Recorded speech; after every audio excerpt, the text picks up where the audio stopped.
Yes guys, Radhe Krishna. तो आज मैं कुछ आपको ऐसी एक्सरसाइज बताने वाली हूँ कि जैसे कभी कभार हमारे गर्दन में दर्द होने लगता है या कभी हमारे एक हाथ में दर्द होने लगता है। अचानक से हम उठते हैं बिस्तर से और जब उठते हैं तब तो पता नहीं चलता, फिर धीरे धीरे वो दिन में बढ़ता जाता है। एक साइड से ये सोचते हैं कि भाई सोने से ये हो गया होगा और एक तरफ सोने से हो गया होगा, तकिए की वजह से हो गया होगा।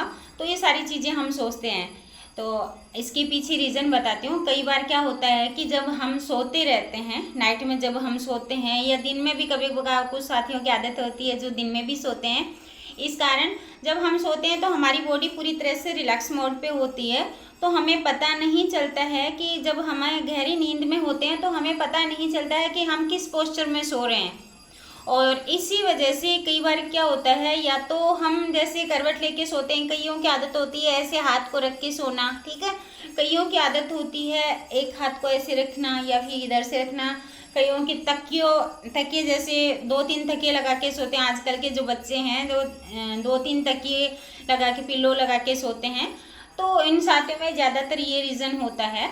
उससे क्या होते हैं, हमारी जो गर्दन की नसें होती हैं, आपको भी पता है हमारी जो वेन्स हैं बहुत बारीक बारीक होती हैं। अब उनमें क्या होता है कि जब हम एक तरफ सोए होते हैं तो अगर हम कंटिन्यू उसी, क्योंकि अगर आप 1 घंटे के लिए सोए, 2 घंटे के लिए सोए हो, तो वो अगर 1 घंटे के लिए अगर जब वो आपकी मसल्स हैं वो सिकुड़ गई है इस तरफ से, ठीक है, आपने ऐसे ऐसे लगाया है, तो वो दब जाती हैं। कई बार क्या होती है, बारीक नसें होती हैं वो दब जाती हैं। इस वजह से उनमें जो ब्लड का सर्कुलेशन होता है वो सही ढंग से नहीं हो पाता है। क्योंकि अगर आपने इसको दबा लिया है तो यहाँ से अब वो वेन तो बिल्कुल बंद ही हो गई है ना, उसका ब्लड तो जो रुक गया है। क्योंकि एक सोचिए, एक वेन में कभी ब्लड ऊपर जाता है, वापस नीचे भी आता है, फिर से ऊपर, ये तो सर्कुलेशन चलता ही रहता है, घूमता रहता है, ठीक है। लेकिन इसको अगर आपने उसको रोक दिया बीच में, ठीक है, रोक दिया, पानी एक जो बह रहा है और उस पाइप को आपने बीच में उसको रोक दिया, उसके गांठ लगा दी, ठीक है ना। पाइप है आपका जो पतला वाला, उसके आपने बीच में गांठ लगा दी, उसको रोक दिया, तो क्या अब आगे पानी जा पाएगा? नहीं जा पाएगा, है ना। यही है। तो ऐसा ही हमारी वेन्स के साथ होता है। जब हम सो रहे होते हैं तो गलत पोस्चर में हम सो जाते हैं कई बारी। तो वो कंटिन्यू, हम जैसे 1 घंटा हो गया, आधा घंटा भी सोए हैं, या 1 घंटा हो गया, 2 घंटे हम सो गए हैं, तो इस कारणवश हमारे जो वेन है वो ब्लॉक हो जाती हैं, यानी वो बंद हो जाती हैं, उनका ब्लड का सर्कुलेशन बंद हो जाता है। इस वजह से हमें फिर क्या पेन होता है और हम कुछ कर नहीं पाते हैं, वो बढ़ता जाता है। तो ध्यान रखना है। इसके लिए मैं आपको कुछ एक्सरसाइज बताऊंगी, वो आप आसानी से कर सकते हैं। आपको चेयर पे बैठना है या आप बेड पे भी बैठ सकते हो, आप पलंग पे बैठ सकते हो, ठीक है। तो आपको क्या करना है, सीधे बैठना है, ऐसे गर्दन को सीधे रखना है, रीढ़ की हड्डी को सीधे रखना है, ठीक है।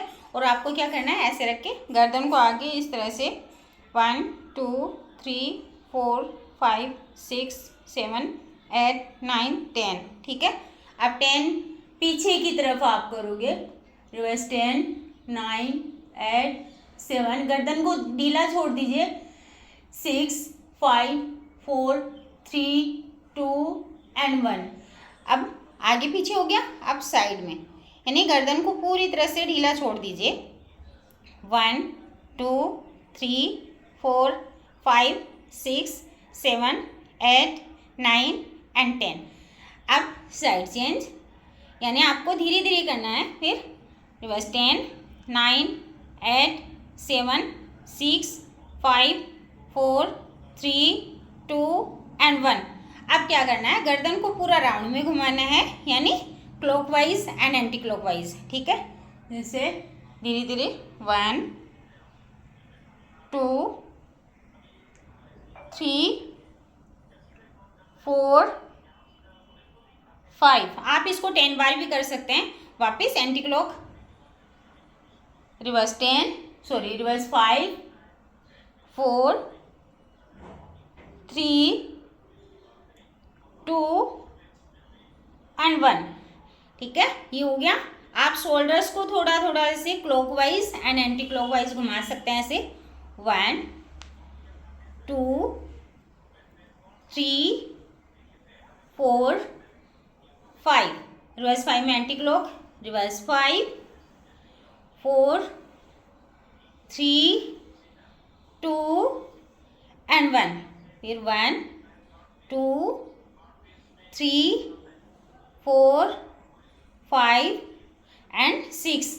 अब अपनी कलाइयों को क्लॉकवाइज एंड एंटी क्लॉकवाइज कर सकते हैं। अंगूठे को अंदर कर लीजिए, 1 2 3 4 एंड रिवर्स 4 में reverse 4, anti clock reverse 4 5 3 2 and 1।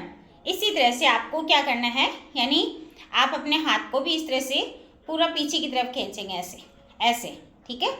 ये क्या होता है, हमारी जो वेन्स हैं यहाँ से, जो मैंने गर्दन वाली बताई है, वो एक्सरसाइज जो है आपको कंटिन्यू करनी है। एक बार जैसे आपने बीच में एक बारी करी, फिर इसके बाद एक थोड़ा सा ब्रेक लेंगे, उसके बाद आप फिर से स्टार्ट कर सकते हैं। तो इसको आप दिन में 2-3 बारी करें, फिर आपको रिलैक्स और हो सके तो थोड़ा सा जैसे सरसों का ऑयल है या नारियल का ऑयल है, वो आप उससे थोड़े हल्के हाथ से आप थोड़ी सी, जहाँ आपको पेन हो रहा है उस पर थोड़ी थोड़ी हल्के हाथ से उस पर मसाज कर सकते हैं।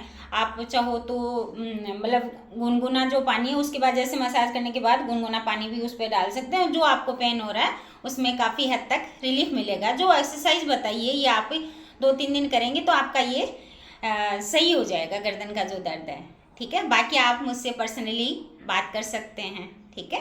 राधे राधे।